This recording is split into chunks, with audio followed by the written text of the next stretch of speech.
నిద్రించే లోపుగానే వారి మనసుని, జ్ఞానాన్ని మీ కైవసం చేసుకోండి.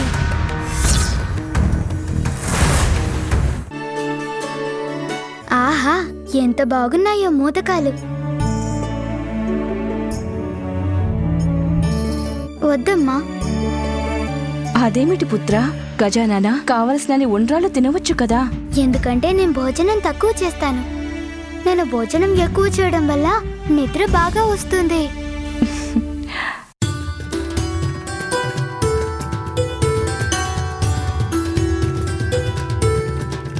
ఈ కాసిని వేసుకో. ఇంకోతమ్మా, మరీ అన్ని పెట్టకు.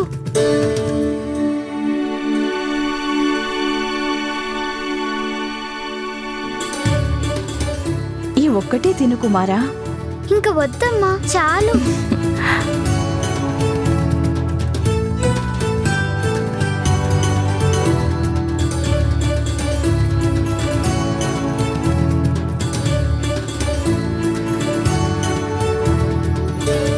పుత్ర గజానన్న, భోజనం అయిపోయిందా నాన్న? అవునమ్మమ్మా, అయిపోయింది. అయితే పద, పడుకోవడానికి ముందు నీకొక మంచి కథ వినిపిస్తాను. దాంతో నీకు అలసట తీరిపోతుంది, ఇంకా నిద్ర పట్టేస్తుంది. లేదమ్మమ్మా, నాకిప్పుడు కథలు వినేంత సమయం లేదు. నేను విశ్రాంతిగా నిద్రపోవాలి. లేదంటే తెల్లవారుజామైతే లేవలేను కదా. అప్పుడు ఎలా?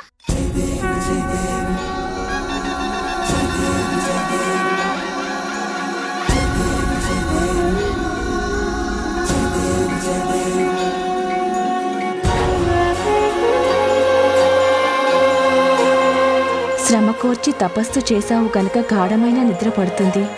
ఆదమర్చి నిద్రపోకన్నా ఇక నుండి నీ తపస్సు మరింత కఠినంగా మారబోతోంది. మహా గొప్ప ఆచార్యుడు ఈయన, కాని మొండివాడు.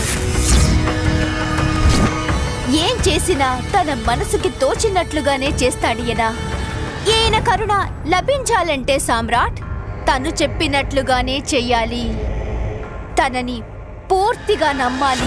ఈ సింధూరుడు తన తండ్రి బ్రహ్మదేవుడి మాటే పట్టించుకోలేదు. ఈయనే నా మాట వినాలే, నాకు తగిన సలహా ఇవ్వాలి. అందుకే నేను ఈయన మనసుని కైవసం చేసుకుంటాను. తనని నాకు అనుకూలంగా వశం చేసుకుంటాను.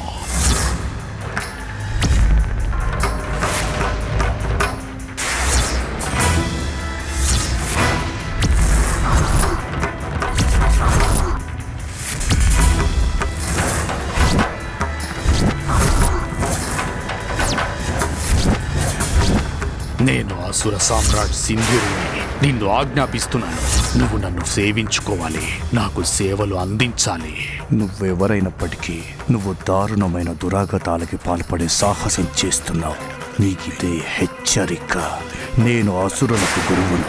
నేను ఎవరికీ సేవలు చెయ్యను. ఏమైంది? ఆయన మనసు మీకు కైవసమైందా లేదా? ఈ ముసలాయన సేవలు చెయ్యనంటున్నాడు. అంటే ఆయన నా మనసులో ప్రవేశించి నాతో మాట్లాడాడు.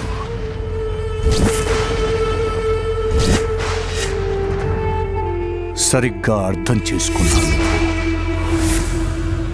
నీ శక్తుల్ని చూసుకొని విర్రవేగుతున్నావు కదూ.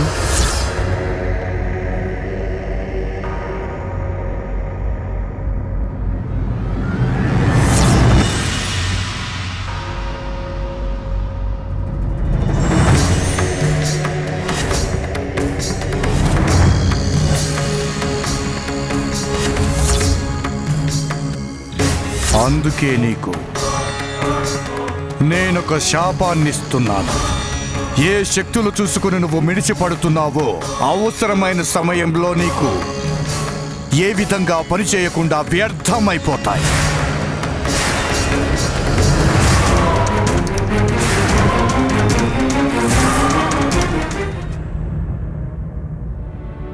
లే గజానన.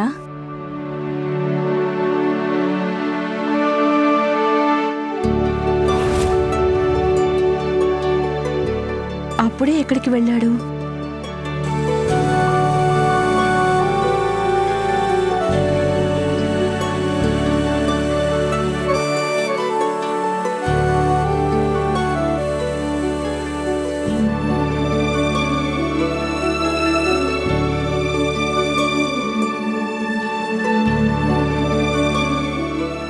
సూర్యోదయం కాకముందే తపోస్థలానికి వెళ్ళిపోయినట్లున్నాడు.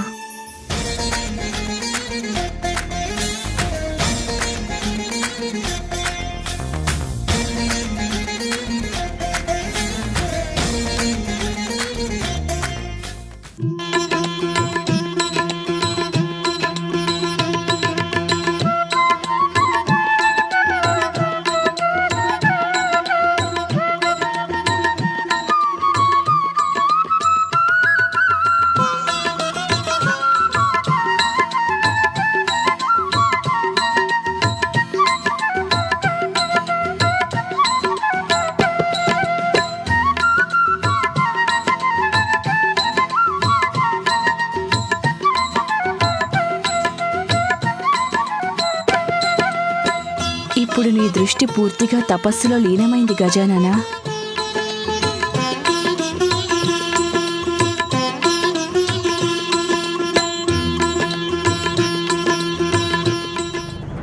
నేను నిన్ను శపిస్తున్నాను. ఏ శక్తులను చూసుకొని నువ్వు ఇంత మిడిసి పడుతున్నావో అత్యవసరమైన సమయంలో అక్కరకు రాకుండా పోతాయి.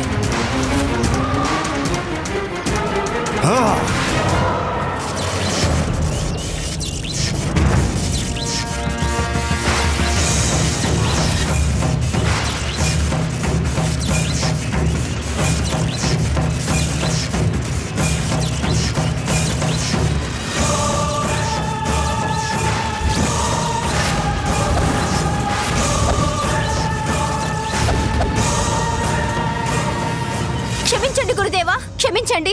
దయచేసి అసుర సామ్రాటును క్షమించండి. ప్రస్తుత కఠిన పరిస్థితుల్లో కేవలం తమరు మాత్రమే మాకు సహాయం చేయగలరు గురుదేవా. ఎంత పని జరిగింది. సమయం చేజారిపోక ముందుగానే క్షమాపణలు కోరుకోవాలి. అప్పుడు గాని వచ్చిన కార్యం నెరవేర్చుకోలేను.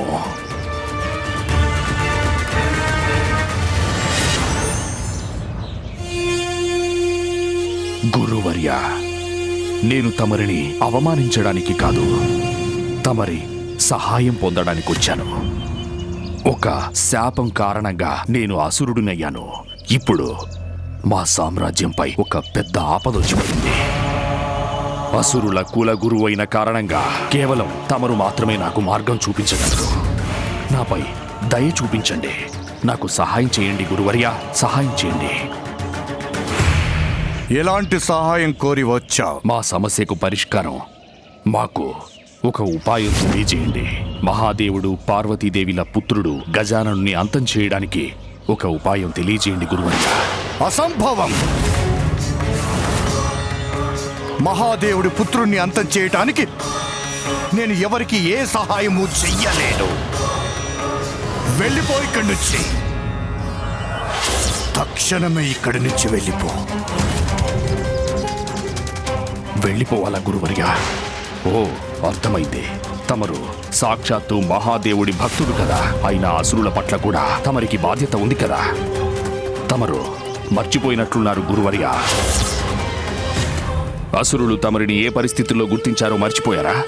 తమరిని ఏ స్థితిలో గురువుగా పదవినిచ్చి గౌరవించిందో మరచిపోయారా మీరు? దేవతలు మిమ్మల్ని మోసగించిన పరిస్థితుల్లో కాదా? ఆపదల్లో ఆదుకున్న వారికి సహాయం చేయాల్సి వచ్చినప్పుడు ముఖం తిప్పుకుంటే ఎలా గురువర్య?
గజాననుడు చేసే తపస్సు వల్ల తనకి తన శక్తులు తెలిసి వస్తాయి. అవి గ్రహించిన పక్షంలో తనను ఎవ్వరూ కూడా అంతం చెయ్యలేరు. ఒకవేళ నువ్వు తనని అంతం చెయ్యాలనుకుంటే ఆ కార్యాన్ని తక్షణమే నెరవేర్చాల్సి ఉంటుంది. లేకపోతే మరింత శక్తివంతుడంతా. ఏం చేసినా తన తపస్సు ముగిసేలోపే చెయ్యాలి. గురువర్యా, మేము ఎన్నో విధాలుగా ప్రయత్నించాము, కానీ ప్రతిసారి మాకు ఓటమే ఎదురైంది. ఎందుకంటే మీరు కైలాసంలో అంతం చేద్దామనుకుంటున్నారు. కైలాసంలో తననేమీ చెయ్యలేరు మీరు. గజాననుణ్ణి ఏమైనా చెయ్యాలనుకుంటే మీరు అతన్ని కైలాసం నుండి బయటకు తీసుకురావాలి. కైలాసా నుండి బయటికా గురువర్యా? ఎలా సాధ్యం? గజాననుడి సాధన సఫలమయ్యేలోపు స్వర్గం మీద దాడి చెయ్యాలి. వారిపై ఆధిపత్యాన్ని సాధించి అక్కడున్న అమృత పానం చెయ్యాలి. అప్పుడు నువ్వు అజేయుడివి అవుతావు. అప్పుడు నువ్వు గజాననుడి తపస్సుని భంగం చెయ్యగలవు. తనని అపహరించు. ఆ తర్వాత అంతం చెయ్యి. అమృత పానం చేస్తాను. సరైన ఉపాయం చెప్పారు గురువర్యా.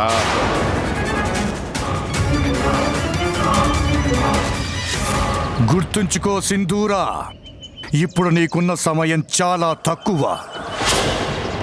ఈ విషయాన్ని గుర్తుపెట్టుకో.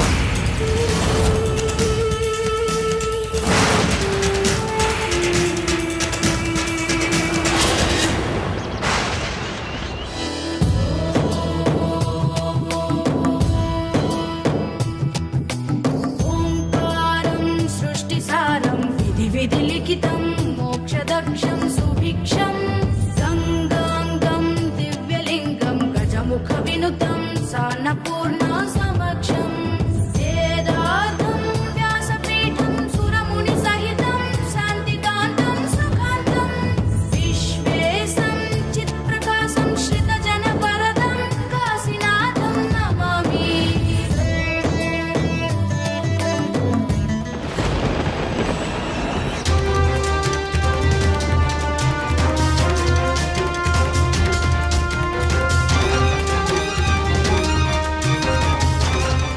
నా మనస్సులో తలెత్తుతున్న అనుమానాలన్నీ ఎలా ఉపశమనమిస్తాయి? పార్వతీదేవి పెద్ద కుమారుడు ఇప్పటికే దేవ సైన్యాధ్యక్షుడి స్థానంలో ఉన్నాడు.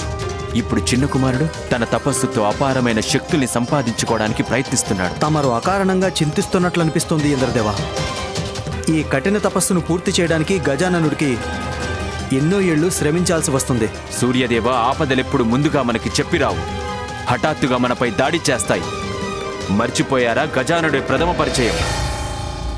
మొదటి దెబ్బతోటే దేవతలందరినీ మట్టి కరిపించాడు.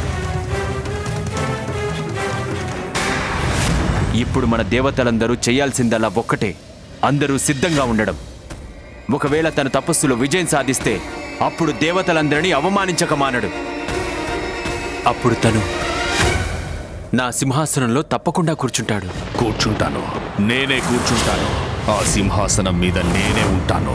ఆ గజాననుడు కాదు, నేనే ఉంటాను.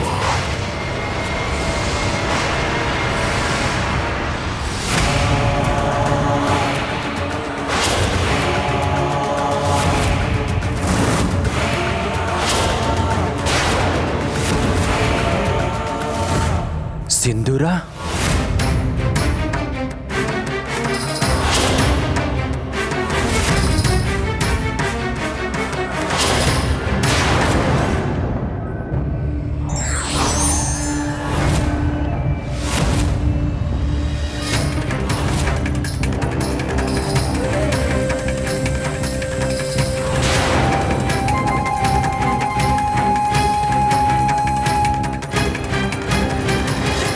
దుష్ట అసురా, మళ్ళీ ఇక్కడికి రావడానికి నీకు ఎంత ధైర్యం? అతిథులను ఆదరించాలి గాని అరవకూడదని తెలీదా? సింధూరా, ఆహ్వానం లేకుండా వచ్చేవారిని అతిథని కాదు, శత్రువు అంటారు. ఈరోజు నువ్విక్కడి నుండి తప్పించుకొని వెళ్ళలేవు. అహంకారాన్ని కాదు ఇంద్ర, ఆలోచనని ఉపయోగించు. లేకపోతే చివరికి నేనే వశం చేసుకోవాల్సి వస్తుంది నీ శక్తిని.